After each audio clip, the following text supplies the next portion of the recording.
Hello दोस्तों, हमारे channel में आप सभी का स्वागत है। हमारे नहीं, आप सभी का चैनल है। तो आज हम लोग पढ़ेंगे 12th का तीसरा चैप्टर इलेक्ट्रिक करेंट, जिसे हिंदी में विद्युत धारा कहते हैं। इलेक्ट्रिक करेंट यानी विद्युत धारा। तो देखिए इलेक्ट्रिक करेंट क्या होता है और कैसे वर्क करता है। तो देखिए इलेक्ट्रिक करेंट, विद्युत धारा। इलेक्ट्रिक करंट का आप देखिए डिफिनेशन तो क्या होता है, the rate of flow of charge with respect to time is known as electric current. यानी इसे आप हिंदी में बोल सकते हैं कि इकाई समय में आवेश के प्रवाह को विद्युत धारा कहते हैं। इकाई समय में आवेश के प्रवाह को विद्युत धारा कहते हैं। अब देखिए विद्युत धारा यानी इलेक्ट्रिक करंट कितने प्रकार की होती है, कितने टाइप्स की होती है, इसका कितना टाइप्स होता है। तो generally electric current two types, electric current is two types यानी विद्युत धारा दो प्रकार के होते हैं। पहला आपका है instantaneous current, it is defined for time interval. यह जो डिफाइंड होता है सो टाइम इंटरवल है, टाइम इंस्टेंट, ये डिफाइंड होता है टाइम इंस्टेंट पे, यानी I बराबर डी क्यू बटा डी टी। दूसरा होता है average current. Average current it is defined for time interval. ये डिफाइंड होता है टाइम इंटरवल या इंटरवल पर, यानी दो टाइम के बीच, यानी दो टाइम के गैप के बीच में ये डिफाइंड होता है।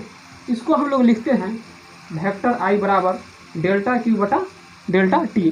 डेल्टा से आप पहले से परिचित होंगे क्योंकि आप 11th में पढ़े हैं और 12th का और सारे चैप्टर जो पढ़े हैं फर्स्ट सेकंड, उसमें आप डेल्टा का यूज जम के किए होंगे। तो देखिए क्या होता है, वेक्टर I बराबर डी डेल्टा क्यू बटा डेल्टा टी। सो I बराबर आपका क्या हो जाएगा, limit tends to d delta T को आप 0 रखिएगा तो क्या हो जाएगा डेल्टा क्यू बटा डेल्टा टी। इसे आप डी क्यू बटा डी टी भी लिख सकते हैं। लिख सकते हैं, क्या लिखते ही हैं। तो देखिए आप इसको ज़रा देखिए, गौर से देखिएगा। तो देखिए डी क्यू बटा डी टी को क्या है, ये किसके इक्वल, तो डी क्यू बटा डी टी देखिए आई के इक्वल है ना, आई के इक्वल डी क्यू बटा डी टी।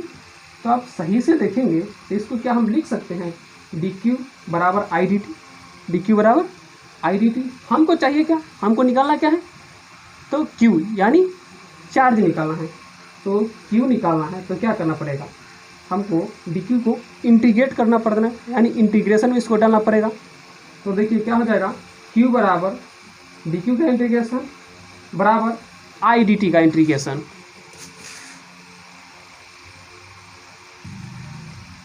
देखिए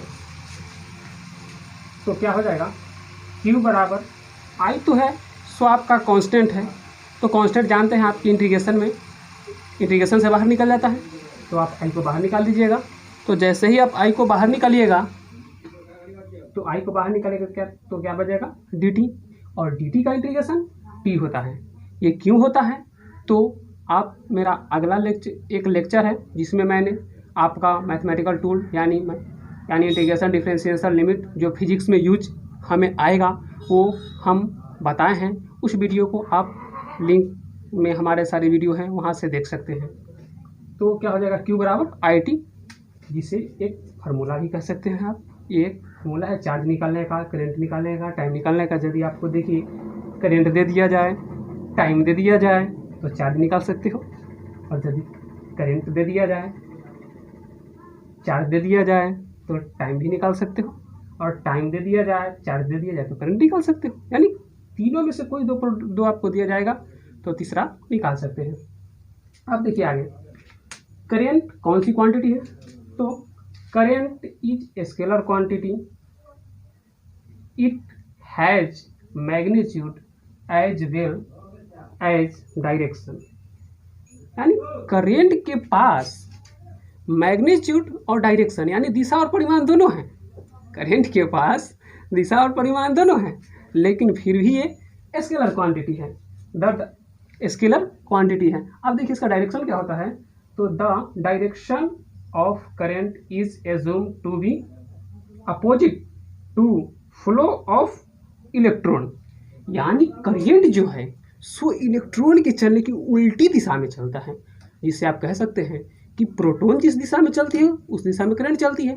लेकिन भैया प्रोटॉन तो चलती नहीं है, प्रोटॉन तो आप जानते हैं कि न्यूक्लियस के अंदर रहता है, प्रोटॉन को आप कैसे चला दीजिएगा, तो प्रोटॉन तो चल नहीं सकती है।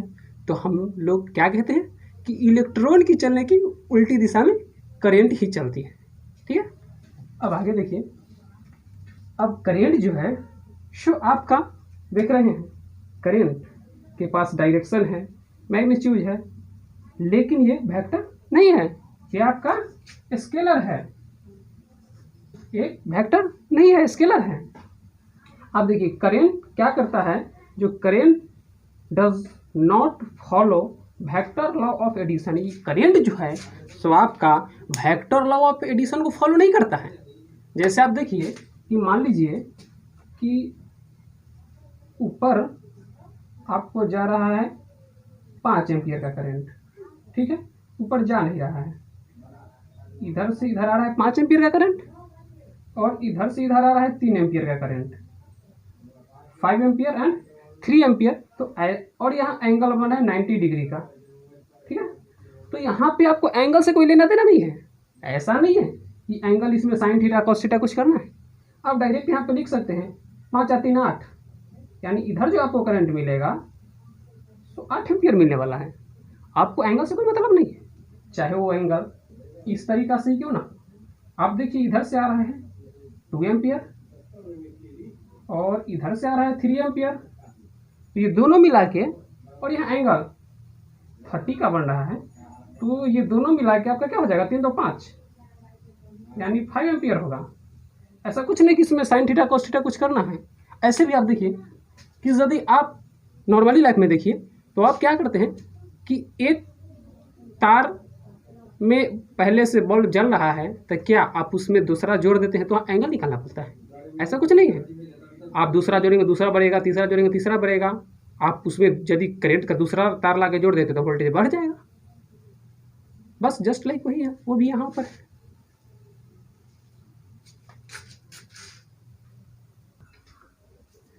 चलिए तो अब एक फटाफट क्वेश्चन कर लेते हैं, न्यूमेरिकल कर लेते हैं। भैया सिर्फ थ्योरी पढ़ने से नहीं होता है, न्यूमेरिकल भी करना है, थ्योरी के साथ साथ मजा लेकर न्यूमेरिकल भी करना है और मज़े में रहना है, हमेशा फुल एनर्जी, कभी मायूस नहीं होना। तो देखिए क्वेश्चन नोट कीजिए, क्वेश्चन डाला हुआ है कि आपका चार्ज दिया हुआ है, चार्ज का इक्वेशन दिया हुआ है t² + 6t + 7, find I average from 1 to 3 second, यानी 1 सेकेंड से 3 सेकेंड के बीच में एवरेज करंट निकालना है। और दूसरा क्वेश्चन आपका है सो आई इंस्टेंटेनियस फ्रॉम 7 सेकेंड, इसको आप फर्स्ट बोल सकते हैं और इसको सेकेंड बोल सकते हो।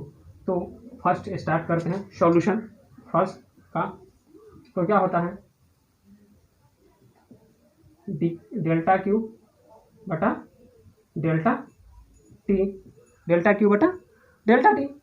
तो आप डेल्टा क्यू बटा डेल्टा टी को क्या लिख सकते हैं, Q F minus Q I बटा T F minus T I, यानी क्यू एफ जो हुआ सो फाइनल और क्यू आई जो हुआ सो इनिशियल, टी एफ जो हुआ सो फाइनल और टी आई हुआ सो इनिशियल। तो देखिए पहले हम लोग क्या करते हैं, जो इसका इक्वेशन में डाल के क्यू एफ और क्यू आई निकाल लेते हैं साइड में। तो देखिएगा क्यू एफ तो आपका क्या फाइनल दिया हुआ है, क्या 3 है और इक्वेशन यहाँ पे दिया हुआ है, तो क्यू एफ निकालिए, क्यू एफ निकालिएगा तो देखिएगा टी है तो टी के जगह पर आप क्या रखिएगा 3, तो 3 का स्क्वायर, क्योंकि भैया यहाँ पे स्क्वायर है, प्लस 6, टी के जगह पर क्या रखिएगा 3 प्लस 7। अब सबको कैलकुलेट कर दीजिए तो क्या हो जाएगा, 3 3 जा 9 यानी 3 3 9 प्लस 6 3 18, 6 3 जा 18 प्लस 7। सबको यदि आप जोड़ देते हैं तो देखिए क्या हो जाएगा, 18 और 7 25, 25 और 25 और 9, तो 25 और 9 आपका हो जाएगा क्या, तो 34 यानी 34। अब निकालते हैं क्यू आई, तो क्यू आई देखिए क्या है 1 सेकेंड, तो टी की जगह पर रखिए, तो टी के जगह पर 1 का स्क्वायर रखिएगा प्लस 6 होगा प्लस 6t के जगह पर फिर 1 रखिएगा प्लस 7 रखिएगा, तो देख लीजिए क्या होगा 1 का स्क्वायर तो 1 ही होता है भैया, 1 और 1 को गुना कीजिएगा तो 1 ही होगा, तो 1 हुआ प्लस 6 में 1 से यदि आप गुना करते हैं तो कोई असर आने वाली नहीं है, 6 होगा और प्लस 7, यानी सबको कुल मिला के क्या हो जाएगा 1 और 6 7 और 7 14, टोटल क्या हो गया 14। तो आ जाइए यहाँ पे, तो क्या हो गया देखिए आपका क्या हो जाएगा, पहला क्या है क्या 34, यानी फाइनल क्या है 34 और इनिशियल क्या है 14 यानी 14, फाइनल आपका हो गया 34 और इनिशियल हो गया 14 बटा फाइनल टाइम क्या है आपका ये और इनिशियल ये। अब सबको आप कैलकुलेट कर दीजिए, तो देखिए 34 में से 40 घटेगा तो क्या आ जाएगा 14 घटेगा, यानी 34 में से 14 घटेगा तो ये सीधी सी बात है कि 20 बचेगा और 3 में से 1 घटेगा तो 2 बचेगा, दोनों को काट दीजिए, दोनों को काटिएगा तो आपका हो जाएगा क्या 10 एम्पियर। अब एम्पियर कैसे हुआ, तो एम्पियर कैसे हुआ, तो भैया आपको एसआई यूनिट बताया गया है, साथ में जान लीजिए कि चार्ज ऊपर आपका क्या दिया है चार्ज, तो चार्ज का जो एसआई मात्रक होता है इसको क्या होता है एसआई यूनिट यानी कूलम्ब, और टाइम का जो एसआई यूनिट होता है इसको क्या होता है सेकेंड। तो भैया आप तो जानते हैं कि टाइम बटा सेकेंड, चार्ज बटा यानी कूलम्ब बाई सेकेंड क्या होता है एम्पियर। Next question.